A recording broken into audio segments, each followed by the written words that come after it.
Right now, we have with us another young Indian in the Voice of the Young segment. Hello, everyone. Good to be back. Right now, we have with us Rimjhim Singh. Let's listen to her. Over to you, Rimjhim. Okay, thank you, sir. Hello, everyone. My name is Rimjhim Singh. Right now, I'm pursuing Masters in Economics from the Delhi School of Economics. Before this, I did my undergrad in economics itself from Ambedkar University. In the beginning, I would like to begin just by talking about how I got into this field of economics. Actually, in school, I was a science student. Till class 12th, I was a science student. Not just a science student, I was an engineering aspirant. For the last 2 years of my schooling in 11th and 12th, I took a coaching just to get into any of the top engineering colleges, IIT, NIT, any of them. And that is what I thought I wanted to do. But I wish I could say that the reason I went for that coaching and the reason I started pursuing engineering, that was because I was interested in it or because I saw a career or future in it. But unfortunately, that was not the reason. There were basically two main reasons that I opted for that. One was that at that age, when I was 16, right after I had finished class 10, and I think a lot of people will relate to that, I simply did not have the resources to know what all careers I can have, what all different streams there are. In our country, unfortunately, at least that's my experience, and that opinion hasn't changed in the 7 years that have passed since that time. I think that people just assume that if you don't go for sciences, be it medical or engineering, which are the two topmost choices, if you're going for science, if you don't do that, the only reason for that is that you are not smart enough for sciences. It's not because you have a passion for liberal arts. It's not because you want to study humanities. It's just that you could not do science, so you have chosen the easy way out. That was the assumption. That was the way people assumed about you, and I unfortunately find that to be true even now. I'm talking about my experience almost 7 years ago, but I still see juniors who go through the same thing. They don't have a passion for science per se, but they don't want to be perceived as people who simply are not smart enough for the sciences, so they force themselves in that field. So at the end of class 10, because I had a good score in science and mathematics, so I made the wrong assumption of thinking that getting a good score in class 10th is the same as having a interest in that subject for higher education as well. Class 10th is a very it's a very elementary level, right? Class 10th, the jump from class 10th to class 11th is very big. In the way that our schooling works, class 10th until class 10th, it's very basic. 11th and 12th are sufficiently like above that class 10th level. So just because you have a good score in science or maths in class 10th, that does not mean necessarily that you're also going to have a very good aptitude for those subjects going on. But I did not realize all of that just because all of my friends were going for engineering. That was the other reason. All of my friends wanted to go for engineering or medical, and I wanted to be like them. I did not have the resources or even the guidance. I did not know a lot of people who had taken disciplines apart from these two, engineering or medical. So I thought I'll also just follow along. And so far I have managed. Why won't I manage even now? But that was a mistake on my part. I think within the first month of that coaching, I realized that I have simply no interest in what I'm studying.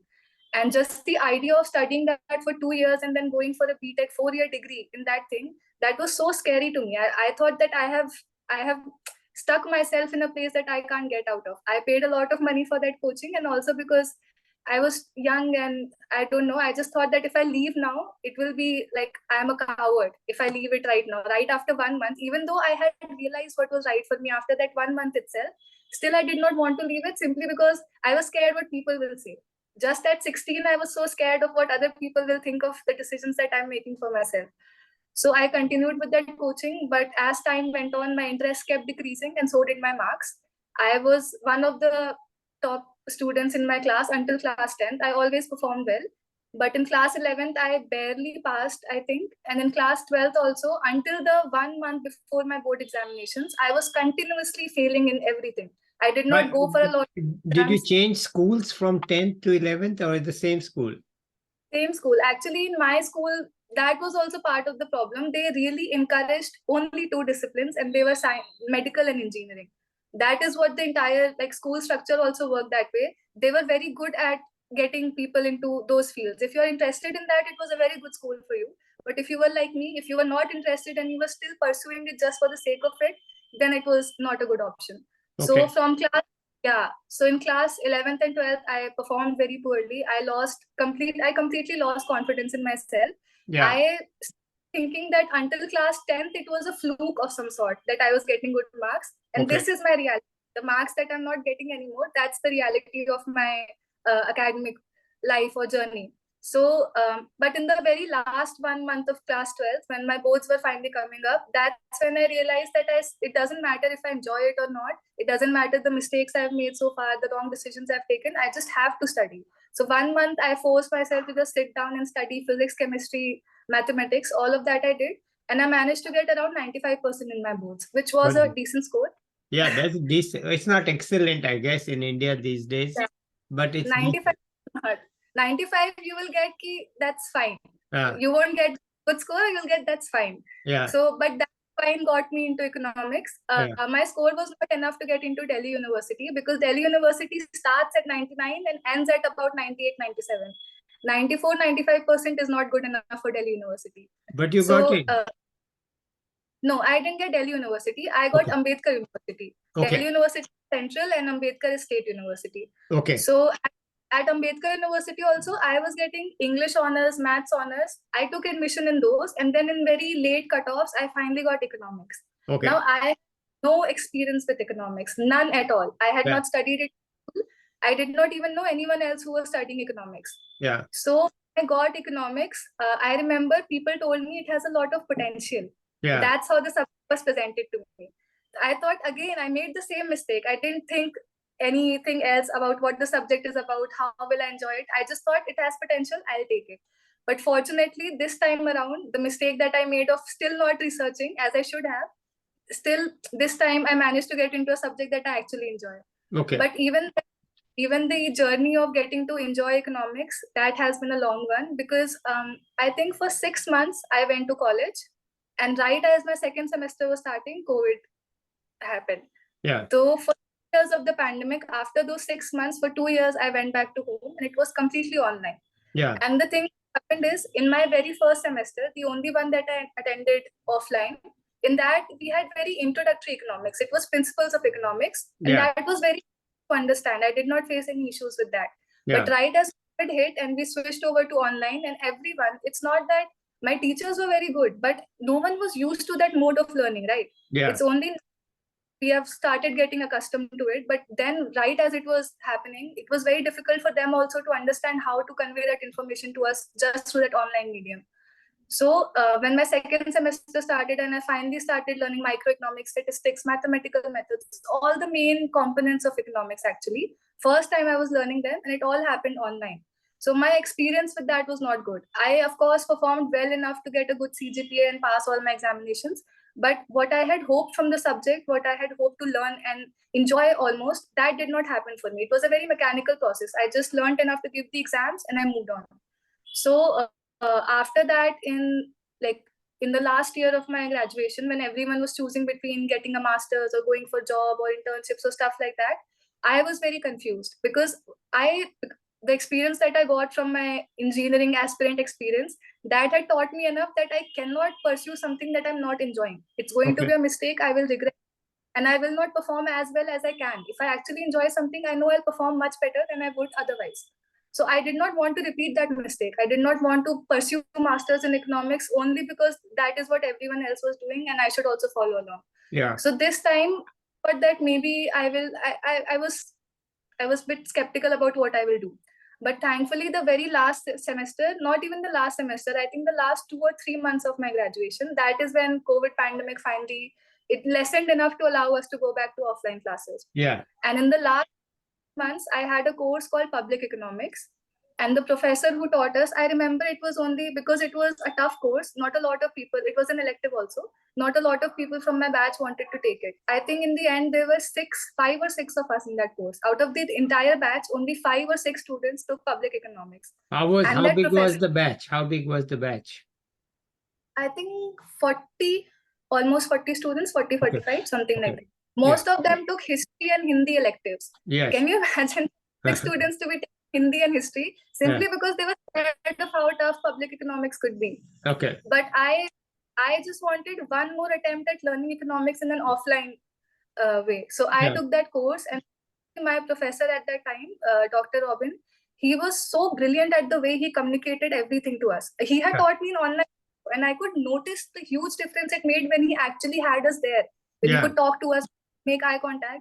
Those 2-3 months only we got with him. Every Yeah. single lecture I attended, I Yeah. sat for hours and I would listen to everything, and I just thought, oh, this is what it feels like to study economics. To Yeah. have those real life examples, to have an interaction with the professor. He would ask us questions, and because it was such a small group of people, we could all participate. And I was like, this is what I've been missing for 2 years. This is what it should have been. Yeah. So then he also, I remember he gave us a project on sustainable development goals. And he wanted us to make presentations on how, like, he allotted us, like all 5 students, he allotted a sustainable development goal to each of us. Mm. And he wanted us to research how the different states in India are performing for that particular goal. Yeah. And if we could make any policy recommendations or stuff like that. So Yeah. I got a sustainable development goal 2, I think it's zero hunger. So for that, I had to read a lot of articles. I researched about how in the different states, which states are performing worse. And if they're performing badly in this particular SDG, they're also performing badly in some other SDG, stuff like that. So after doing all of that, having discussions with him and talking to my classmates, I realized that economics can actually be very interesting. Okay. And another thing that I would like to say, I know because there are a lot of people who transition from science to social sciences. It's my personal experience. It might not hold true for everyone, but I think economics is the best subject to do that transition, because economics has a lot of science, in the sense that because of the mathematical nature of the course, because of the statistics involved in all of that, it doesn't feel that far away from the way we used to study for science. And also economics is a subject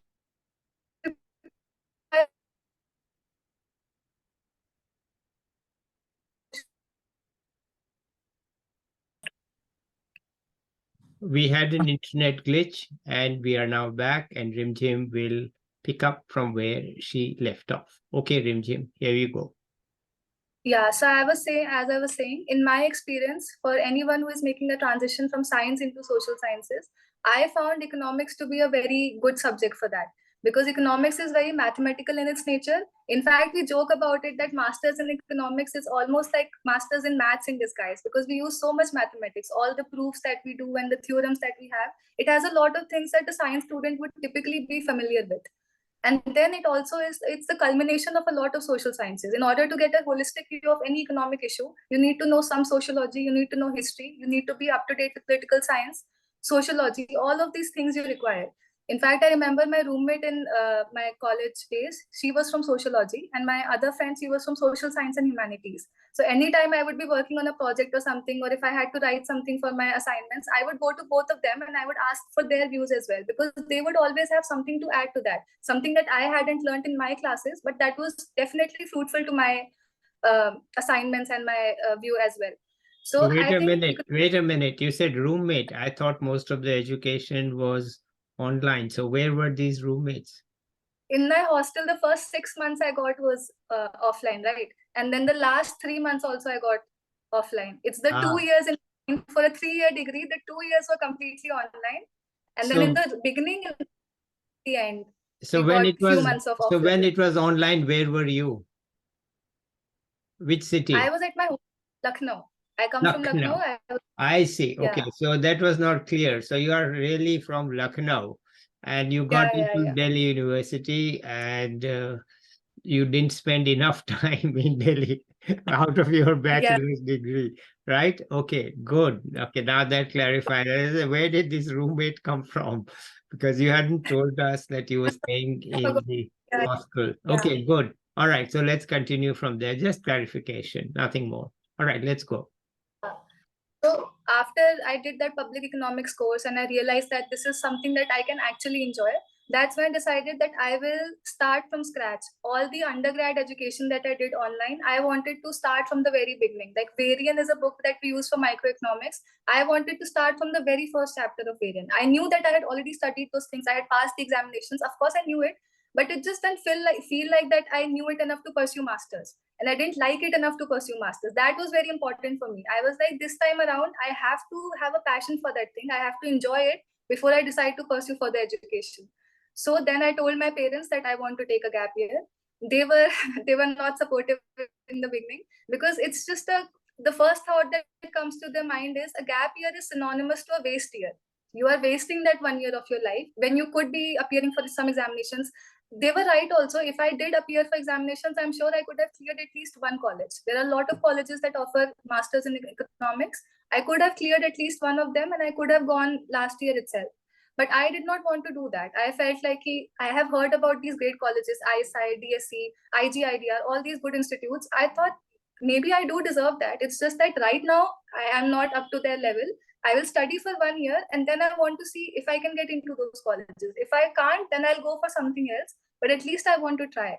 So in the beginning, my parents didn't understand this.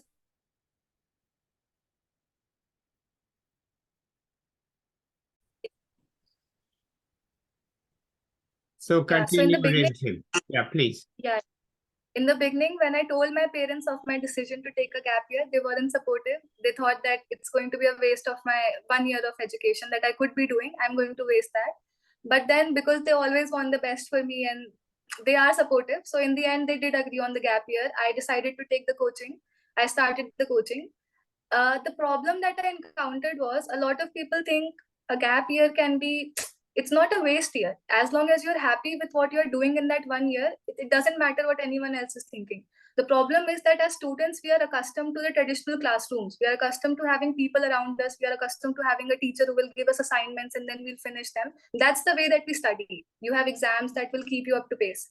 But in a gap year, when you're doing something like an online coaching that only happens for a few hours a day, it's very difficult to keep yourself regular. It's difficult to maintain a discipline that a classroom gives you on its own. So that was one problem that I encountered, and I encountered it throughout the year. There were times when for weeks I would stop studying as much as I should have, and then I would again start studying properly and I would cover up what I had missed. So that happened. But the other problem was, although my parents were supportive, they didn't give me any taunts or they didn't ask any further questions. After they agreed, they were fine with it for the entire year. All they did was encourage me that I can do it. But a lot of people like friends and relatives, and they were very eager, curious to know why I needed that 1 year off. I remember people would call my father or my mother and they would ask what your daughter is doing, and they would say she's taken a gap year to prepare, and their first assumption would be she's preparing for UPSC, because that is the only thing worth taking a year off. When they told that it's just masters in economics, they were like, for masters, why would you need a year off? It's just masters, you can do it from anywhere. That's the way people think. If it was a different degree like BTech, MTech, MBA, those are big degrees. Masters in BA are considered like you can do them from anywhere. Especially where I come from, Lucknow and UP, they are not really known for their education. The education is not good there. Still, so many of the people that my parents talk to, they try to convince them to, just tell her to do masters here in Lucknow. We have Lucknow University, she can go there. What's the need to use that 1 year to study more and then try and get into all these colleges? So that really hurt me. It continuously discouraged me. I kept trying to justify why I needed that year off. And of course, it didn't make sense to them. They don't care for where I'm coming from. They have some preconceived notions. They have those assumptions. No matter how much I explain myself, they will keep thinking that.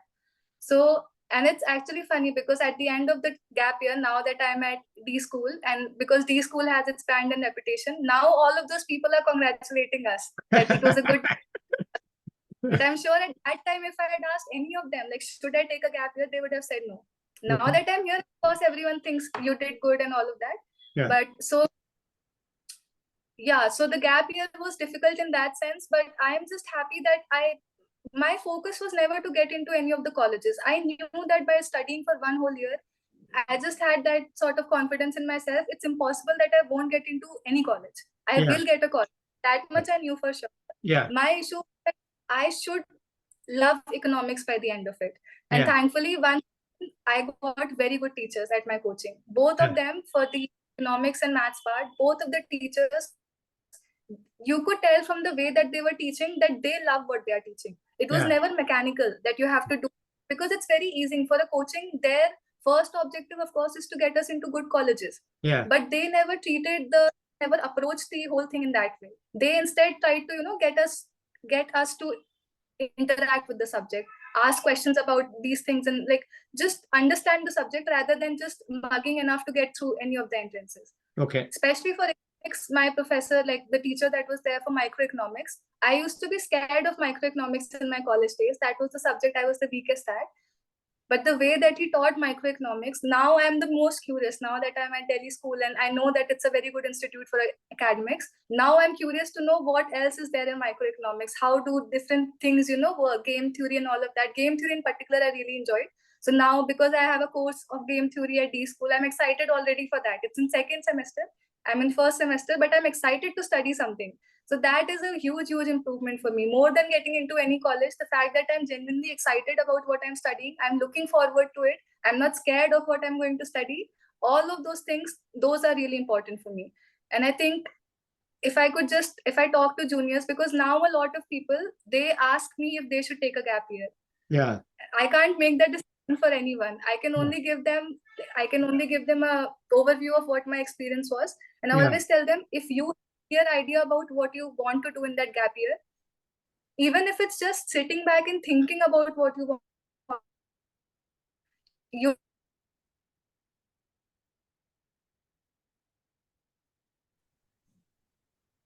Let's continue, Rimjhim, after that internet glitch. Please continue. Yeah, so India, especially for students, I think everything in India is very competitive, but especially I think students would understand the thing, because there are so many bright minds, so many young people around me, that they are very, very bright people. And of course, the opportunities are limited in education, in the job market. The opportunities are very limited compared to the amount of brilliant people that we have. I mean, in the CUET, UG, I heard that people have scored as much as 100 percentile, not just 1% or 2% or 10 people. So many people have scored 100 percentile that sometimes admission will only start with 100 percentile and end there also, because there is simply no space for anyone else. It's not that the people who scored 99 percentile and below, they don't deserve those places. It's just that the market is very competitive, and education especially very competitive. I mean, I hear about very young people in Kota, they go there for engineering, education, coaching and stuff, and then they commit suicide at very young ages, 16, always below 18 only, very, very young people. It's because it's very difficult to compete in such a place when you know that even after doing your best, there's simply not enough space for all of us. There's always going to be someone smarter than you, and there's a good chance that they will take your place. It can be very difficult on the mind as well. So I was aware of all of that, and I know that a lot of students, they will feel that if they take any time off in their academic journey, be it 1 year, 2 year, however much time they take, they will feel that they have been left behind. They have stopped in the race, and everyone else has gotten ahead of them. So I also felt that way. Even just 1 year off, I don't think 1 year is a lot of time to be stressed about. It's just 1 year, 12 months. It's not that much time. But in that 1 year, so many times I used to think that all of my friends are doing this. They are getting into jobs. They're already halfway done with their masters. So many thoughts I had. I was concerned about so many people, everyone except myself. I didn't stop to think that it doesn't matter what everyone else is doing. If I am happy with what I'm doing, if I will be happy with what I will get at the end of this, it should not matter what everyone else is doing, because we all have our own journeys. Everyone has a different path. Sure, someone might reach their destination quicker than you. It doesn't matter. As long as the journey itself is fruitful, it doesn't matter how much time it took you to get there. It's fine. You can take that time off. But when I, in the beginning of the gap year and for most of the gap year, I did not have anyone else to say that to me. But now that I have reached the end of it, I'm in a place that I'm very, very proud of reaching, because Delhi School of Economics, it's a dream for most of us who are in this field. So now that I'm at this space, now if juniors approach me, they ask me about whether they should take a gap year. This is what I tell to them, that if you would be happy, if you have a plan for what you will do with those years off, it's completely fine. Of course, you will at times feel that you are not doing as much as you could have. Your peers have gotten ahead of you. But ultimately, in the end, you will reach where you deserve to be. So it does not matter. Okay. Yeah. All right. Very good. That's a very powerful and personal journey and statement that you have made. And certainly it's very passionate, and we have seen the results in your case. So congratulations on that. And I hope you have started enjoying the tough life at DSE. I mean, yeah, just the fact that I get to be at DSE and complain about the tough life, that is good enough for me. That's hard.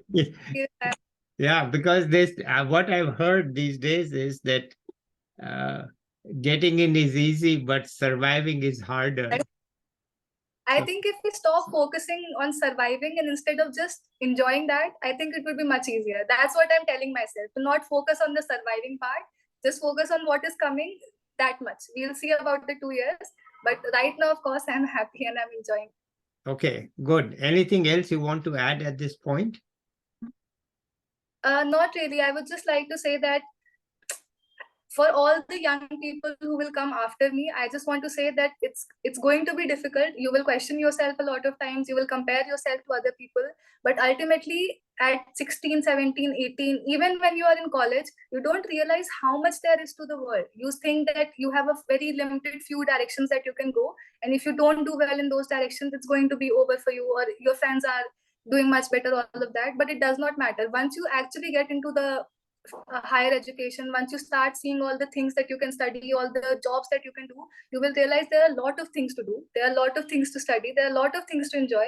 Even if the path that you have taken right now, that doesn't feel good enough, you will have other things to do.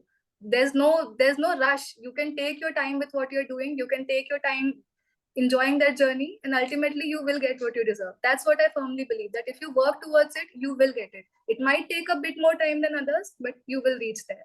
All right. Thank you so much, Rimjhim. It was a pleasure listening to you with such Thank you. clarity in your thinking and with proven results. So let's say bye to the viewers now. I will be back with her maybe in 1 year to see how she's feeling. After Yeah, 1 okay. year, oh my God, what did I get into? I spent a gap year to get into this. Or maybe she'll say, hey, it's even better that I spent a gap year to get into this. Who knows? I hope. We don't know what her attitude will be. Maybe we'll see in a year. At the moment, let's say bye. And I'll be back with another young person or an expert soon. Till then, bye, everyone.